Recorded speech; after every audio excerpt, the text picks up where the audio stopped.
and gentlemen, in 3 years, I doubled my MBA income in the marketplace. You hearing what I'm saying? And I've never had a real job, but I got a mindset. Lesson number 1. For you to get to that next level, here's what you need: information. You need to get information. No offense, I don't even watch TV. CNN don't pay my bills. Okay? Power don't pay my bills. I don't even watch TV. I might catch a sporting event, or don't get mad about a football game. I love to watch football. But I don't watch TV. Why? It's unproductive in my opinion. I get 24 hours a day just like Bill Gates. I get 24 hours a day just like Beyonce and Jay-Z. You get 24 hours a day, ladies and gentlemen. What do you do with your 24 hours? You need to get more information. In our coaching program, all we do is drop content nonstop. And people are like, wow, I didn't know that. Wow, I didn't know that. See, you don't even know what you don't know. How did you let me come from behind and clip you? Do you guys know the studies show the better we look, the more money we make? Which means your website should pass the eyeball test. Your truck should pass the eyeball test. Your people should pass the eyeball test. You should pass the eyeball test. Everybody in this room has a promised land somewhere, but you can't be stuck on the city you like. You got to hear God and go to your promised land.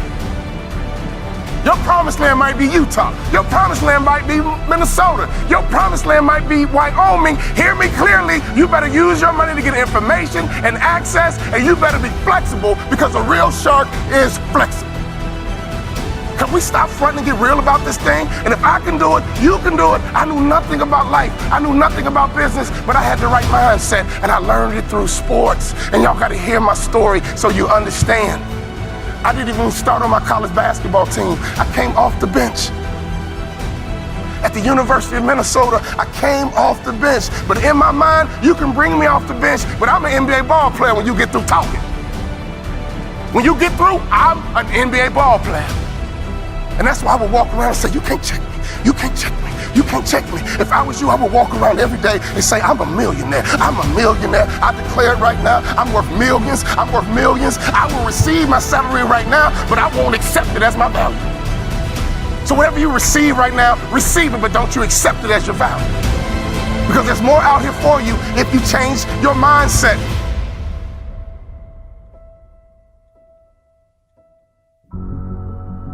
In my coaching program, I got a concept called the black tie effect. Oh, I wish I had more time. It's called the black tie effect. If you don't own your own tuxedo and go to at least 6 to 10 black tie events in your market, you suck. There's no better way for you to distinguish yourself as a top business leader in your area than to go to black tie events. I didn't say fundraiser. Black tie events attract the top businessmen in your area. And what happens at a black tie event? You sit at a table, and in America we ask 2 questions. What are those 2 questions? What is your name? And what do you do? What is your name? And what do you do?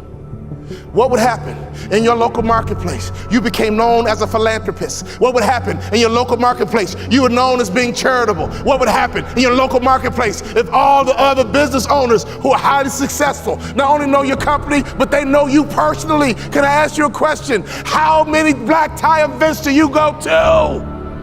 When I stopped playing basketball, I had no money coming in, and all I would do is go to black tie events and be around highly successful people. And I would sit at the table. They would ask me my name. And the second question, I was waiting for it. But what do you do? Well, I'm a former NBA player, but now I'm a motivational speaker. And at those black tie events, you know, they attract not only successful business people, they attract the good guys too. See, snake business guys who only care about money, they don't go to black tie events. People who go to black tie events care about their community. People who go to black tie events make a difference in their community. Let me tell you something. I noticed right away at the black tie events, these were the successful people that I wanted to know, and I began to build leverage. I began to build a brand by building relationships with the top business people in my community because I was willing to go to black tie events. There's nothing more important you can do, business owner, than to buy you a tuxedo and go to black tie events, because everybody in the building is going to ask you your name and they're going to ask you what you do. What would happen if your company became endeared to some charity in your community? Ladies, what better way is it to build the culture? Some of you wives, why don't you drive this? He's busy trying to make money. You drive the charity. You found the organization, and you make sure that your company is synonymous with some philanthropic area in the community. There's nothing better than changing a life. There's nothing better than blessing somebody who's less fortunate. I made a commitment of lifting the spirit of people who were trying to get to that next level. Start your business with charity. There's no better methodology than that. Never forget this, all great brands are built on passion. So before you build your brand, it's not about the color, it's not about the font. All great brands are built on passion. So can I ask you a question? What are you passionate about? See, if you're not passionate about anything, your marketing is going to be ho-hum as well. Does that make sense? You can't build a great brand without passion. Let's take a look at Nike. Phil Knight built Nike and the brand out of passion. He loves to run, and he couldn't find good running shoes. So he said, well, I'll just start a company and make some myself, because a good runner needs to have good shoes. He's built an international brand based on passion. If you want to be a millionaire, you got to think like $1 million person. You can't fake this thing. Y'all hear what I'm saying?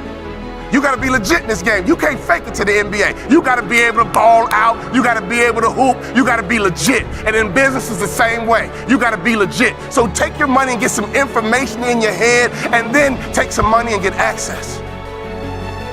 I got 3 kids, and this is why you got to get access, so you can make life easier for your kids. Well, ain't nobody do nothing for me. Oh, your mindset is jacked up. Ain't nobody do nothing for me, so I ain't gonna do nothing for my kids. You ain't thinking about your legacy. Right now, it's like a track meet. You're running a 4x1, 100-meter dash. 4x1, and your baton is in your hand. And let me tell you something. I want you to run as strong as you can, as fast as you can, as hard as you can, and one day you're gonna get old. One day your knees gonna buckle. And your son gonna be right behind you. Your daughter gonna be right behind you, and at a track meet, they yell, stick. And you got to make a successful handoff to the athlete in front of you. And that's your son, that's your daughter. So can you do me a favor? You got to get on that track and run, because the baton is in your hand right now. And to me, 50 grand ain't enough to live your dreams. To me, 80 grand ain't enough to live your dreams. Who's trying to live in that big house? Who's trying to live in that big car? Who's trying to retire with some real money in the bank? Ladies and gentlemen, you guys know the average American only has $1,500 in savings? You're a car accident away from going broke. Hear me closely. Don't sell product. Sell hopes and dreams. Don't sell product. Sell hopes and dreams. Don't sell product again. Sell hopes and dreams. I give myself away, and blessings come my way. In your community, be charitable. In your community, be a giver. In your community, get to know the other givers, and I promise you one thing, something's gonna happen to your heart, something's gonna happen to your culture, and the lagging indicator, something's gonna happen to your pocket.